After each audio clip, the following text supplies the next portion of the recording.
You're listening to the All Veterans Hour on WLIJ, engaging discussion by veterans for veterans, with your hosts Gary Leverett and Jimmy Miller. Join them as they discuss various veterans programs, issues, play powerful and healing veteran-related music, and keep the American citizen informed on things they ought to know. Right here on The Leader, WLIJ, every second and fourth Monday on 98.7 FM and AM 1580, and reaching around the world on WLIJradio.com. The All Veterans Hour on WLIJ is brought to you by the American Legion Post 23 and by the DAV Chapter 43.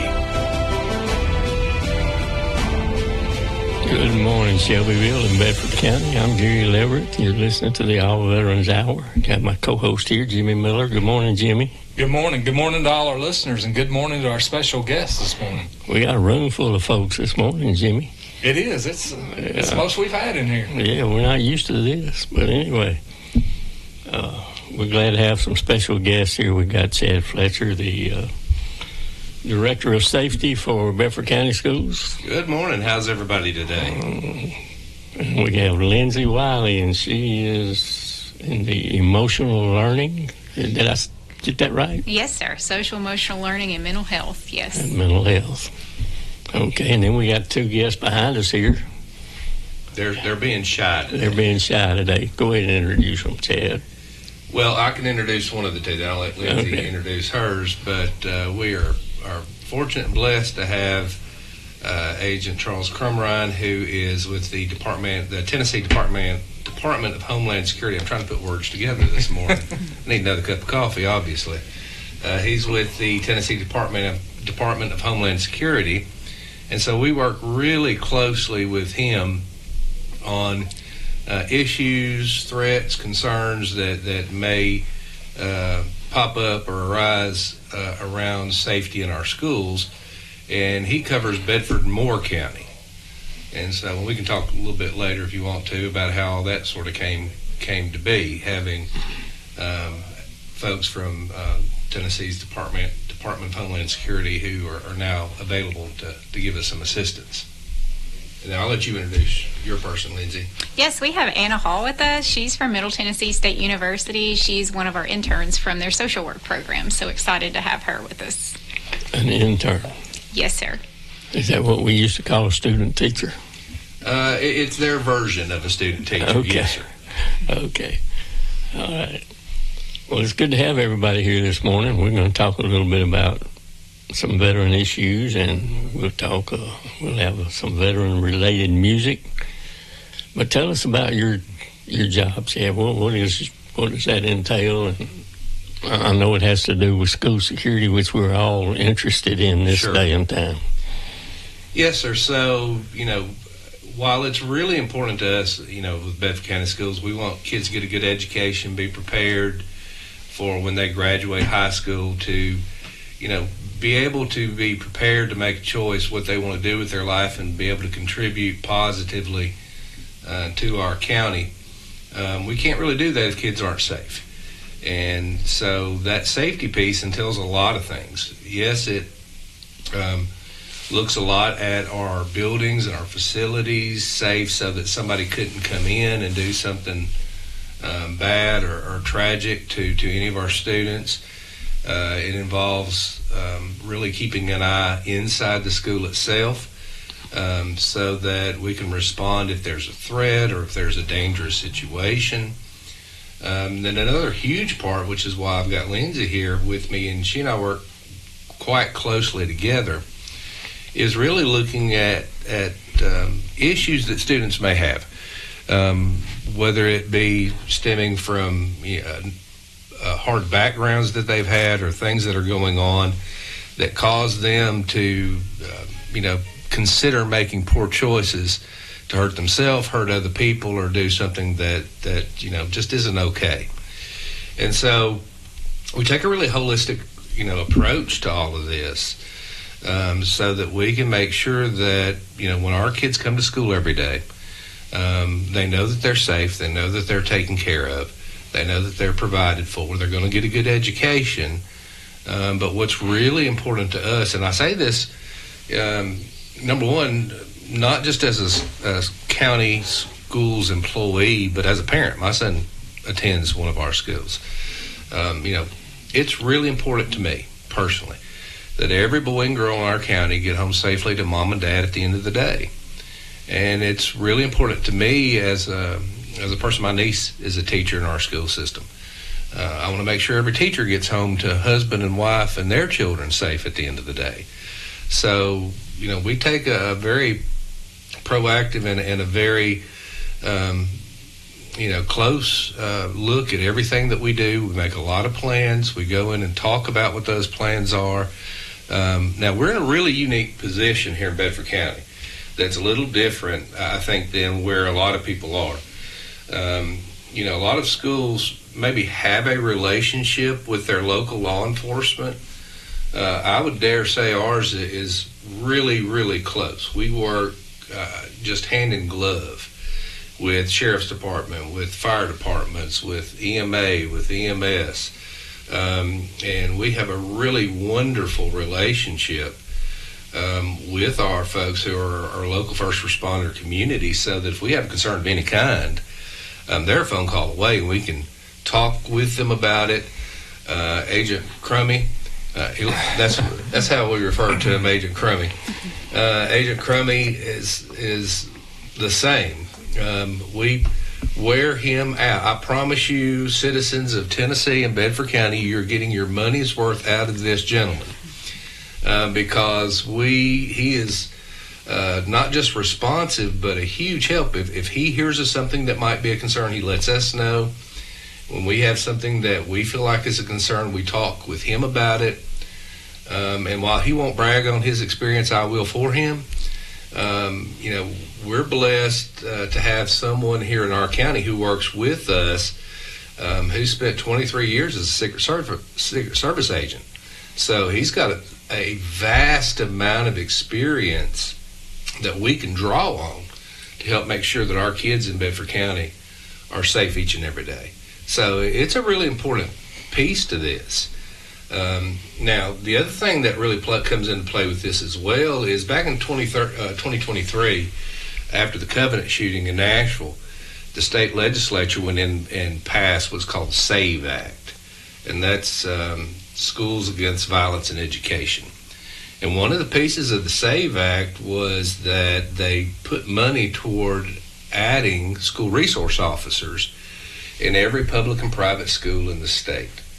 And so we had some SROs previously, but with those additional funds, we now have 20 officers in our school system, 20 SROs who cover all of our schools. In some of our schools, we have multiple SROs to make sure that we have not just a law enforcement presence for safety and for security purposes, but to be there to respond to, to assist however we need them to. And that's an amazing thing for us. And you also have video surveillance. We do. All of our buildings are equipped, and that started some years ago. As technology is involved, we've gone in and, tried to make sure that we upgrade and add where we can. Of course, that's not cheap, and that's not free. So, we have to be very thoughtful about being good stewards of the funding that we have. So we try to really make sure that we're targeting particular areas that we feel like might be a concern, that we need to be able to see more and know better what's going on in those places. So, we're very particular about that. Yeah. And I got a question, and I'm pretty sure that Lindsay will hold the key to this, because as an adult, I've tried to figure this out. When I went to school, of course, we got a lot of farms, a lot of agriculture, but half the cars in the parking lot had rifles in the back windows. Everybody carried a knife to school, and we never had a shooting. So what has changed between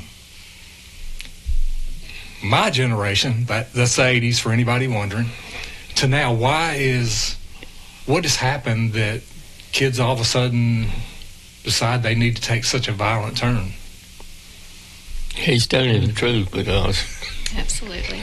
Back in the 60s when I went to school, we all had, rifles in, well, not all of us, but some of us had rifles in the truck because we'd go hunting after school. Right. Or, and nothing ever happened. Yeah, and the times have changed, in a number of ways. Number one, and I was talking to my son about this, when I was in school, and I lived here in Bedford County, went to high school at Riverdale because my mom worked in Murfreesboro, so, she wanted me to be close to her. So if I got in an argument if you and I got in an argument at school on Friday, I didn't hear from you and you didn't hear from me till Monday morning when we got back together at school. We don't live in those times anymore. Now there is no break. There is no stopping. It is constant between children and adults, a lot because of social media. That has fundamentally changed not just the environment, but it's fundamentally changed, social mores, social norms in society, where if Lindsay and I are having an argument at school, buddy, as soon as we go home, we're both hopping on Snapchat or Instagram or one of those platforms, and we're wearing each other out. I can tell you this. Threats, and particularly we saw a rise in this back in the fall across the nation. This isn't a Bedford County thing. This isn't a Tennessee thing. This was a nationwide thing where there was a severe uptick in threats towards schools on social media. Now, here's what we found, and I can give you an instance. There was a threat that came out on social media toward a high school that started with a C. No, it was a middle school that started with a C. Now, how many middle schools in Tennessee start with a C? Now, there's a bunch of them, I can promise you that. We've got 2 ourselves. And so I reached out to Crummy, and he and I talked about it, and he has access to some really amazing particular, what's the word I'm looking for here? Resources. There we go. Some resources, and he was able to take that threat and run it through his resources, and they isolated this threat it was a school over in East Tennessee. The problem was this thing had spread all over the state, and nobody really knew, okay, what school are they talking about? Well, look, we're all going to take it seriously. If I see a threat, whether I know for sure it's one of our schools in Bedford County or not, if it could be, that's enough for me. We're going to make sure that we're being really careful and really vigilant to make sure that all of our schools are as safe as can be. That didn't happen 20 years ago. How would you have would you have taken an ad out in the paper? How would you have gotten some kind of mass threat out along to, I guess, back in those days, you made up a flyer and went out with your staple gun and hit up all the light poles. Those kinds of things just didn't happen because that platform wasn't there. But I guess I'm wondering, are kids as resilient nowadays as we were? Because back then, 2 people get in a fight, one would win, one would lose, and then a couple of days later, you'll always see them as friends. The teacher would, if you got in a fight in school when I went to high school, they gave you these big old boxing gloves. They were big, and they would take you out back, and now y'all settle it. The fight wouldn't last 5 minutes because them gloves was so heavy, and he couldn't hurt nobody, But we settled it, and it was over, Or another thing is they took corporal punishment out of schools. In my opinion, that's when I taught in the 80s, we could paddle them, and that was the end of it. We didn't send them to the office. We dealt with it in our classroom. And now we can't do that. And that has hurt discipline in the schools. Well, and one of the things that's really, important, which is kind of more in Lindsay's realm than mine, although, as I said, there's a lot of there's a lot of areas where they kind of, lay on top of each other and kind of blend, is that there are a lot of kids who are dealing with talking about resiliency, a lot of kids who are dealing with things that, frankly, I don't understand, because I've never had to go through it. I'll give you some examples. Well, I grew up out in the country, live on the same farm now that I lived on when I grew up, because I moved off, did my, taught, was a principal, did all of those things, then came back to Bedford County, 12 years or so ago, and moved back on the farm right up from mom and daddy. And I've never gone without a meal in my life. Okay, never have. I've always had clothes that I could wear. If I had ever found myself in a place where I wasn't sure if I was going to have a roof over my head, I had enough family that I could have called somebody and they would let me stay at their house overnight or for a day or two or till I got back on my feet. So I've never experienced some of those things. Lindsay, would you mind talking for just a minute or two about some of those adverse conditions that some of our kids are facing outside of school that can make their way into school and really be difficult for kids to have to deal with that we try to help them with? Hold that thought. We'll get to that in just a minute, okay? You ready with that first song? We always like to play a little bit of veteran-related music, and Operation Song and Freedom Sings USA helps us with this, so go ahead with that first song.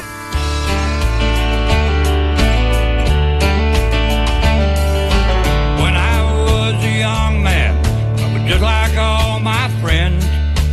We all went to the same old school way down in Alabama. Every day when we came home, we worked till dark, and then the sun came up the next day, we'd do it all again.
was L.D. Cornelius and Ready for the Ride. So we're here this morning talking about school issues with Chad Fletcher and Lindsay Wiley. And Chad, you asked her a question right before we broke for that song, so we'll pick it up there. Yeah, and what I asked Lindsay, if she wouldn't mind talking just a little bit about the work that particularly her department really spearheads in a lot of ways to try to work with students to work through some of the, at times difficult things that they experience in life to try to help them develop skills that will allow them to be successful. So my team is the school social workers, student advocate, and all the school counselors. We do a lot of connection to resources and other things. I know before we went to break, you were talking a little bit about how we got here, our kids as resilient as they have been in the past. I do think social media plays a huge part, and I think that instant access to the internet plays a huge part. I know when I was growing up, I didn't have that instant access to big issues. They were talked about like kind of in a family unit or kind of in a safer environment, and kids are exposed. They have that instant access to YouTube and pretty much everything, and we didn't have that access beyond our families and community to that capacity that they have. Another thing that we've all seen in the schools and with Crummy is the violent video games that they do have access to, very realistic first-person violent games, different things like that, where, there's certain ones that you Grand Theft Auto and you're committing crimes and you have weapons and you have access, to very realistic video games, and that kind of desensitizes and puts things in a different perspective than we had when we were growing up. I think we could all say we didn't have this advancement in social media, computers, or video gaming when we were younger. So our days looked much different. It's so late, it makes everything real to them. Yes. Even though it's just a game, they look at it as real. Yes. Well, and part of that too is the suspension of belief.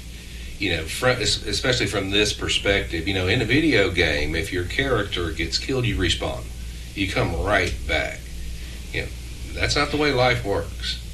And it's a scary thought to me in some ways, that there could be not just young people, but people in general who take on that as their understanding of the way life works.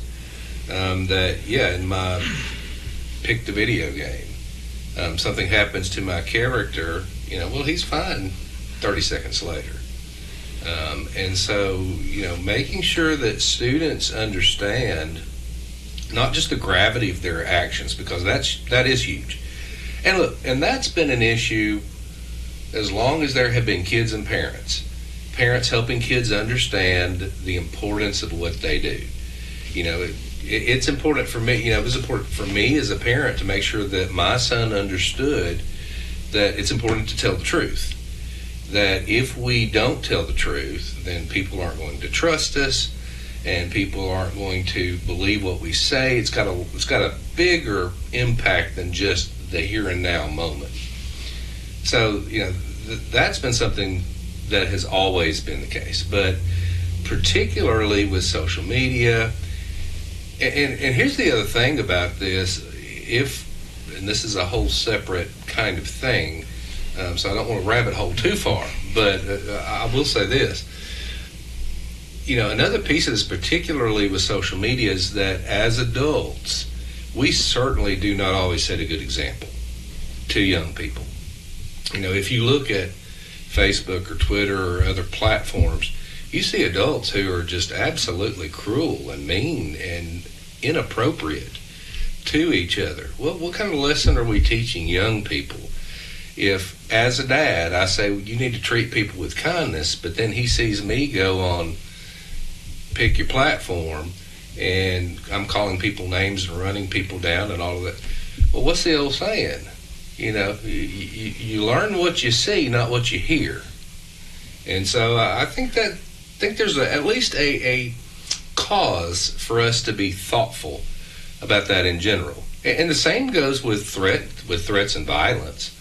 You know, if you're from a family who deals with problems by being threatening, by being aggressive, then those same behaviors are going to transfer from parents to children. And if I go to a restaurant and my meal doesn't come out exactly the way that I want, and I throw a big fit, and I'm mean to the waitresses and the waiters, and I'm, you know, really aggressive and stuff, then I'm teaching my child that that's okay. And here's the thing. In the school setting, we're there to learn. Now, I'm not saying everybody has to be friends with each other, but we have to be respectful of each other. And we have to treat people with a level of decorum that doesn't get in my way of learning and doesn't get in your way of learning, and it keeps everybody in that school setting safe. So that as a teacher, I can focus on teaching and not whether or not something bad's going to happen to my kids. Well, tell us a little bit more about what you do. Okay, a little bit more about what we do. We connect to resources. So we have McKinney-Vento families that are registered as homeless, which they're either sleeping in a car, maybe unhoused, solely, you know, living somewhere in the streets, doubled up, or maybe with a different caregiver. We do help provide additional interventions for them. Our school counselors are made aware, social work's made aware.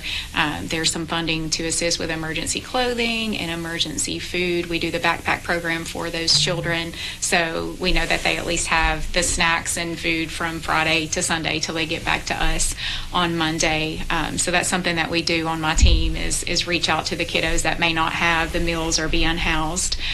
We also support others on the backpack program that are food insecure, where maybe they're having a hard time, and we make those connections to food banks and other resources in the community. We work very closely with different agencies to provide that mental health support in addition, such as Health Connect, Centerstone, Life Source, Volunteer. We have a ton of providers. So if a child is struggling and maybe needs a little more help beyond what the school can offer, or has had significant trauma such as loss of a parent, dependency, neglect, physical abuse, things like that, we can hook them up to those longer term, more intensive services to help process those feelings. So we do a wide variety of things, if that makes sense, kind of addressing the whole child, both their emotional health, mental health, physical health. I work very closely with Misty Crabtree. She's our director of nursing, and she also is the supervisor of coordinated school health, and really working on that perception that mental health is health, and we have to have that holistic approach to help process. And I know earlier you were mentioning, is everybody as resilient as they once were, both kids and adults? I think one of my favorite sayings in the group that we work with is it takes a village. But it not only takes a village for the children, it takes a village as an adult to have those supports as well. And if you don't have those, in your family, how can we help build up your strengths and support so you have that village that you need to help meet those needs? Does that make sense? It does. And question for you, because we face this in the veteran community. People won't come ask for help, people that really need it. So do you see a lot of people in the school system that actually come to y'all and ask for help, or is there another mechanism? Teachers let you know, or counselors? How do you know that a kid needs help? So we get various forms of referrals and contacts for those that need help. I will say I work some with adults as well and parents as well, and they aren't the ones running to me asking for help. Usually it's somebody in the community that reached out, or maybe their child has said, hey, we need some help. So I think adults are less likely to seek help overall, if that makes sense. And that's where we really have implemented self-care in our district, like our new teacher cohort.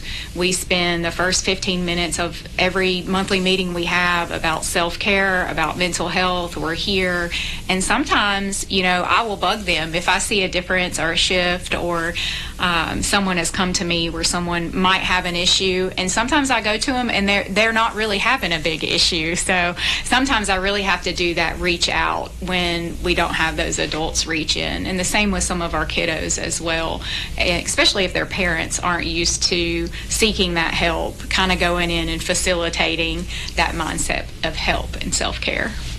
Okay, we better pay the bills here. Brandon, if you would, play us a song and tell us who sponsors this program.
You're listening to the All Veterans Hour on WLIJ, engaging discussion by veterans for veterans, with your hosts Gary Leverett and Jimmy Miller. Join them as they discuss various veterans programs, issues, play powerful and healing veteran-related music, and keep the American citizen informed on things they ought to know. Right here on the Leader, WLIJ, every second and fourth Monday on 98.7 FM and AM 1580, and reaching around the world on WLIJradio.com. The All Veterans Hour on WLIJ is brought to you by the American Legion Post 23 and by the DAV Chapter 43. Okay, we're back. We've got special guests this morning, Chad Fletcher from Bedford County Schools and Lindsay Wiley. Chad is the Director of Safety, and Lindsay is the Emotional Learning Department, I guess you would say. But anyway, let's take care of a little bit of veteran stuff in this segment. Of course, we're always recruiting for the American Legion and the DAV. If you want to be a member of the American Legion, it costs you $50 a year. If you're over 80, we'll pay it for you. But eligibility, you have to be in one of the military services for 1 day. makes you eligible for the American Legion. The DAV, you have to have a VA rating of some sort, and believe it or not, 0% is a VA rating. They do rate, I know at one time hearing was 0% if you had loss of hearing. They've changed that now, but anyway, out of 4,000 veterans in this county, we get very few. We only have 150 on the DAV rolls, about 80 on the American Legion rolls. So, guys, come on out and join us, help us. We need your help. Jimmy, tell us about when they can come see us. And believe me, when we have a meeting, we eat real well. We always. We do. You need to come to a meeting. Yeah. So our post-23 American Legion, we meet on the first Tuesday of the month. Our address is 1357 Tennessee 130 East in Shelbyville. We have meat provided by Rowdy Ranch. All we ask is that everybody bring a covered dish. Spouses are welcome at this event. And just like he said, we don't go hungry at our meetings. But as you can hear us talking to the community right now, the American Legion, one of our pillars is supporting the community. So we ask you to come out to a meeting, join us, and help us to support Bedford County. And not just the community, but to our youth.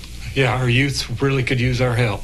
And if you know of a veteran that needs help, reach out to somebody in one of these organizations. And we have a Veterans Council, and anybody that's a member of the American Legion, the DAV, or the VFW is automatically a member of the Veterans Council. The Veterans Council is run by a board of directors with representations from all three groups.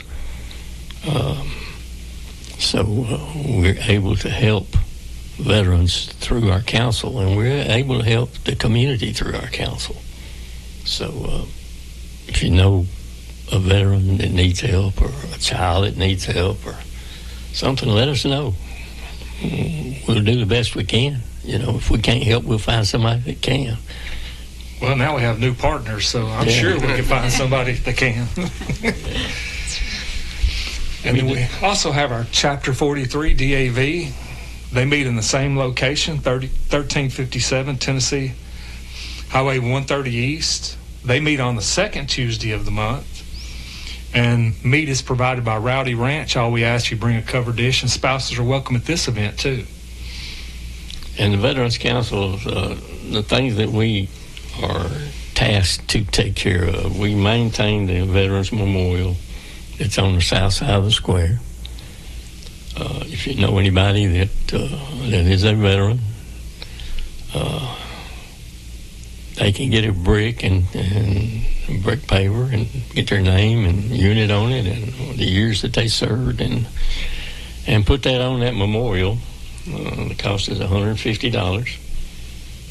We maintain that memorial, and we also present a Memorial Day service every Memorial Day up on the square at that memorial. We also organize and fund the Veterans Parade each year. So, of course, that happens in November. Our Memorial Day service is always the last Monday in May. And there's a song called The Last Monday in May, and it's a veteran-related song. So go on YouTube, look that up. My good friend Jimmy Ray Sales sings that song. But anyway, again, I mentioned the parade. If you need a ride to your doctor's appointment, Mr. Bill Tucker is our coordinator of we have 3 vehicles that we take veterans to their doctor's appointment. And he needs 48 hours notice. He don't always get 48 hours notice, but he would like to have 48 hours notice so he can coordinate the drivers. Sometimes we have a vehicle going to Nashville, another one going to Murfreesboro, another one going to Tullahoma, Columbia. He does a great job. So he will pick you up at your home, take you to your doctor's appointment, and bring you back to your home. You may have to ride with 2 or 3 others, but he has a van, and then we have 2 other vehicles also. And you can get in touch with Bill by calling 931-607-7178. 931-607-7178. Also, we have a veteran service officer. He's located in the basement of the courthouse. There are no steps to get to his office. So if you need assistance filling out veteran paperwork for the VA or anything veteran related, go down and see Ben Ely in the basement of the courthouse and his administrative assistant, Miss Kara. And but I always get an appointment. That is a very busy office, so you always need an appointment to see Ben Ely. And he knows what he's doing. He's helped a lot of people get benefits from the VA. Another thing, it takes money to do what we do with our veteran organizations, so we have to have fundraisers. Our next fundraiser is April the 14th. We'll have a golf tournament for the American Legion at River Bend. 11 o'clock we'll have lunch. Shotgun start at 12:30. And we need sponsors. We need teams. You can always call me or call Jimmy and anybody in our organizations, and they'll get in touch with us, and we'll be glad to come take your money. We need it. We need it. We spend a lot of money at Christmas feeding people in our county. So, and that's not the only things that we do. We support other veteran organizations, and that costs money. It costs about $10,000 just at Christmas time, right, Jimmy? It does, and we've got the Boys and Girls Club State coming up. Yeah, we send people to Boys State, Girls State. We have an oratorical contest. So there's a lot going on. So we need you veterans to come help us. American Legion and the DAV. DAV eligibility. Again, you just have to have a VA rating. American Legion eligibility, you have to have served at least one day in the military. All right, so let's go back to one more song, and then we'll come back to our guest for the last segment.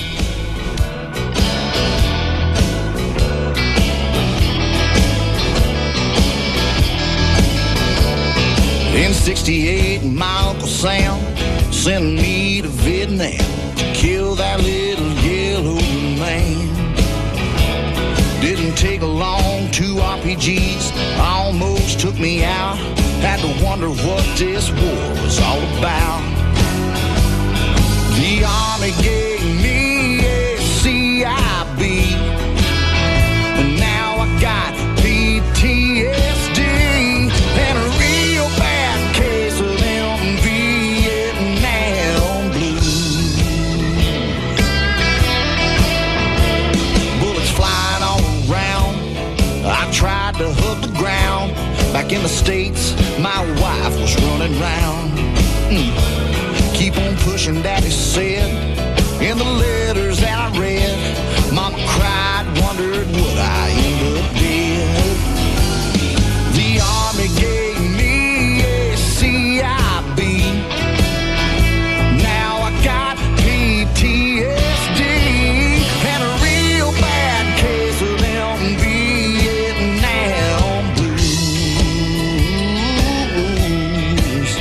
Oh, here we go.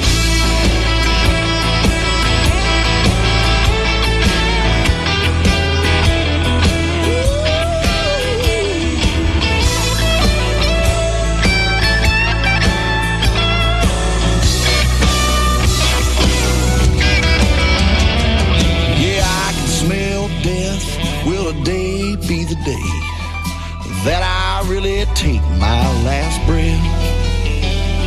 Up night and day, can't wait for a little R&R. That'll be the only time I get to rest. Yeah, the Army gave me a CIB, and now I got PTSD and a real bad case of them Vietnam blues.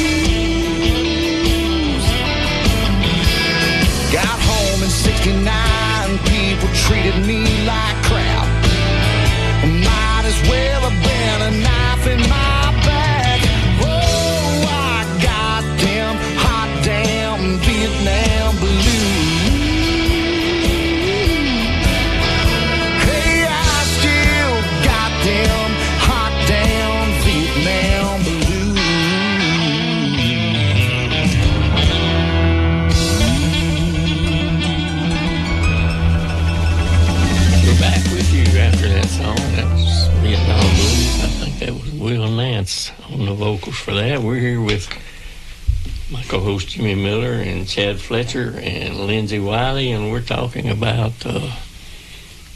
our school systems and how to keep them safe and how to help our kids that are at risk, I guess you would say.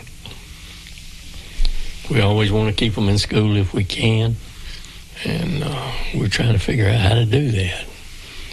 And Lindsay, I believe we kind of cut you off short. You want to finish what you were saying? Do you remember? I think I said a whole lot real fast to try to get it all in there. Yeah, so I think from my standpoint, our team, especially when it comes to safety, a child has to have their basic needs met first: food, clothing, shelter, and that feeling of safety to be ready to learn and have the optimal learning experience. And so our team really does that holistic approach to be sure those basic needs are met for the child and somewhat for the family, and connecting to other resources to be sure that they have everything that they need so they can go in ready to learn. Chad? Yes, sir. What else you got for us? Well, a couple of things, I suppose. One, we spend a lot of time really trying to think through the what-ifs when it comes to school safety.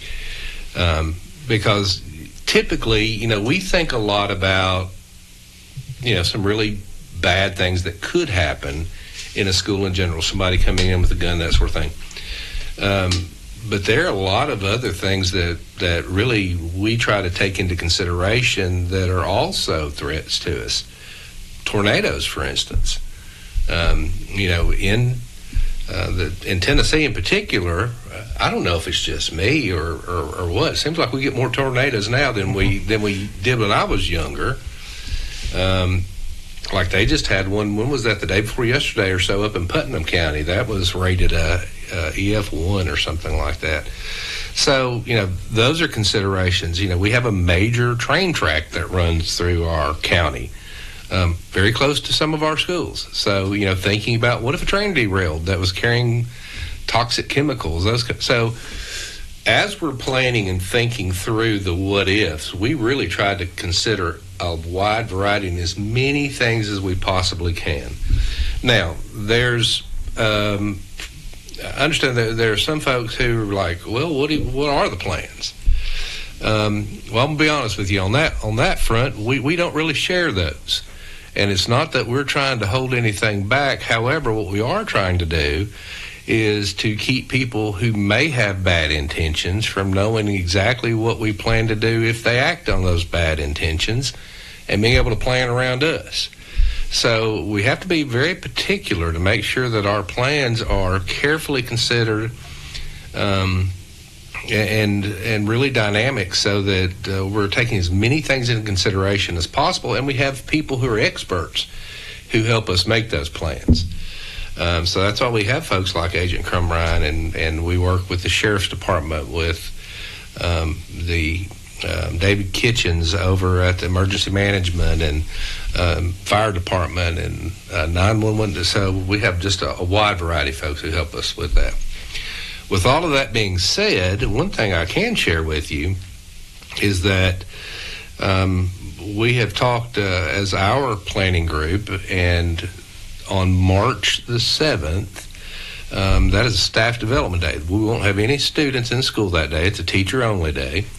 And we're going to be doing a community-wide emergency exercise at one of our schools.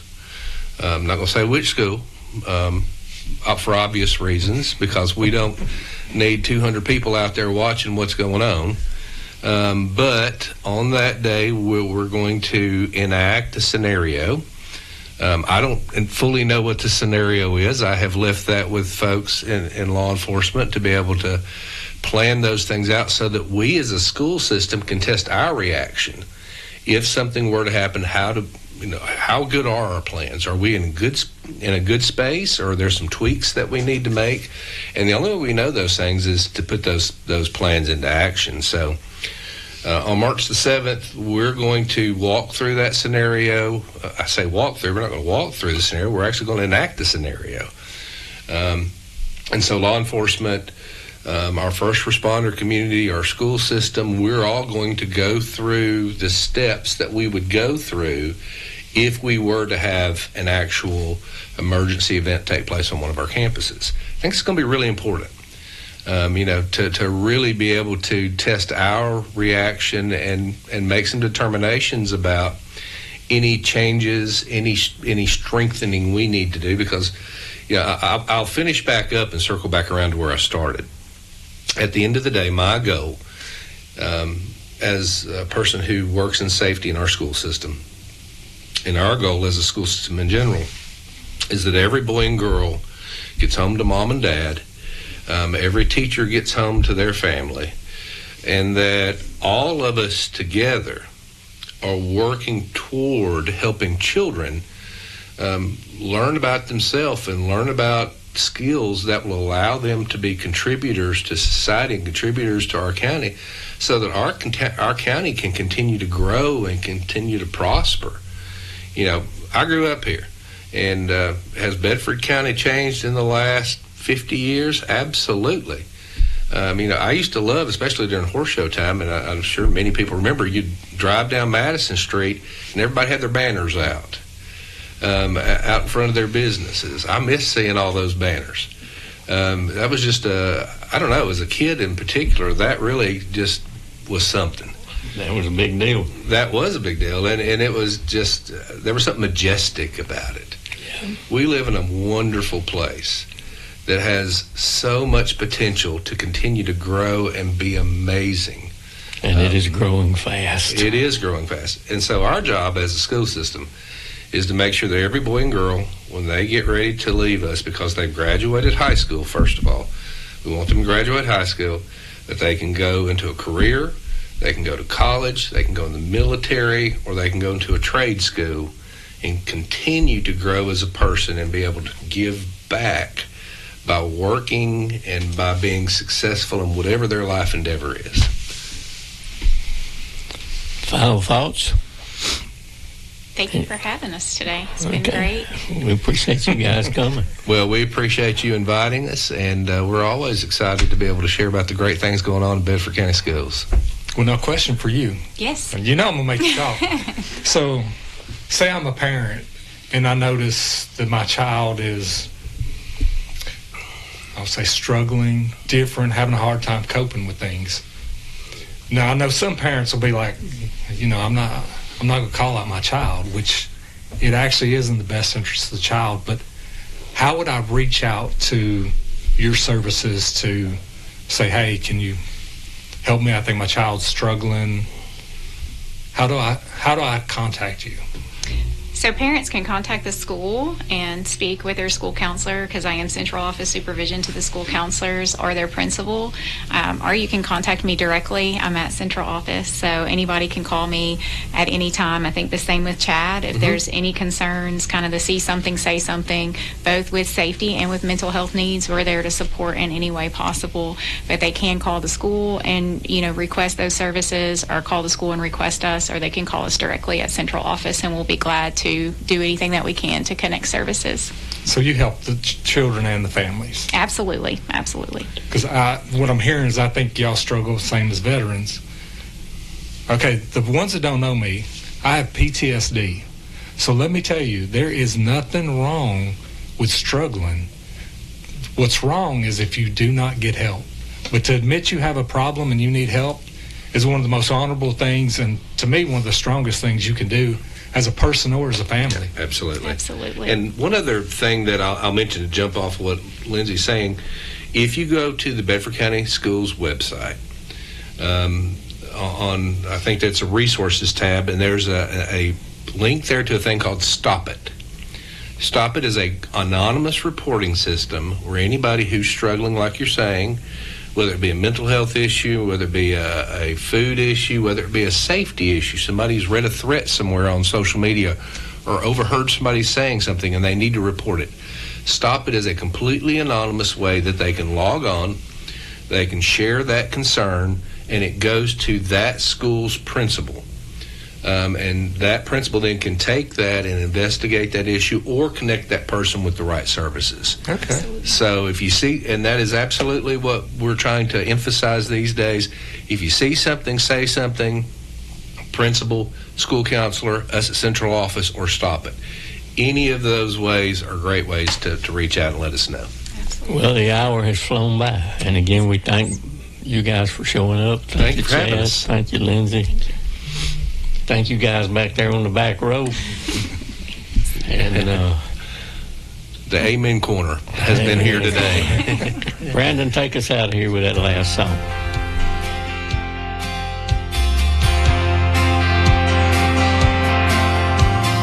Earl Ray didn't like me. Tried to choke me once with the one hand that he had left. That young Marine, he was angry at hippies, his wheelchair